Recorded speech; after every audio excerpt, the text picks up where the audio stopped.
Donald Trump vient d'annoncer une hausse de 25% des droits de douane sur les voitures européennes. Une décision brutale, mais hélas sans surprise. Pourquoi? Parce que les États-Unis savent que l'Union européenne cède toujours. Loin de défendre les intérêts de ses membres, l'Europe s'est enfermée dans une obsession technocratique, coupée des réalités industrielles, incapable de protéger ses usines, ses filières, ses salariés. Une puissance de façade qui préfère la posture à l'action, comme si la soumission était devenue une ligne de conduite. Ce coup porté par Washington n'est que le dernier d'une longue série, et les conséquences sont claires. Ce sont nos constructeurs, nos équipementiers, nos sous-traitants et nos automobilistes qui vont payer le prix, à court terme par des hausses de coûts, à moyen terme par des fermetures d'usines et à long terme par une perte irréversible de souveraineté industrielle. Mais ne nous trompons pas. Cette attaque économique ne tombe pas du ciel. Elle est aussi le fruit de nos propres renoncements, d'un aveuglement stratégique qui dure depuis des années.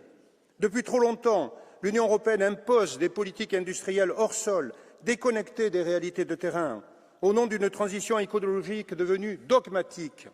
Sous couvert de Green Deal, elle efface nos savoir-faire, sacrifie nos motorisations thermiques, impose des normes intenables et nous livre, pieds et poings liés à une technologie dominée depuis 20 ans par la Chine.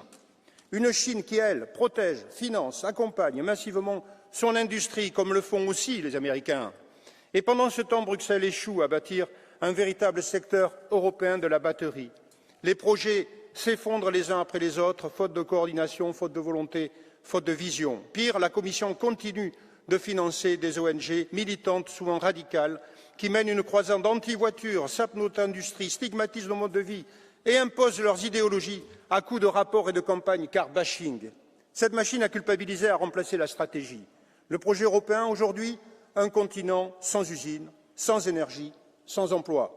Une Europe qui avance sans boussole, guidée par des normes irréalistes, des injonctions contradictoires et des illusions bureaucratiques. Une Europe qui, à force de mépriser le réel, finit par saboter ce qui reste de son industrie.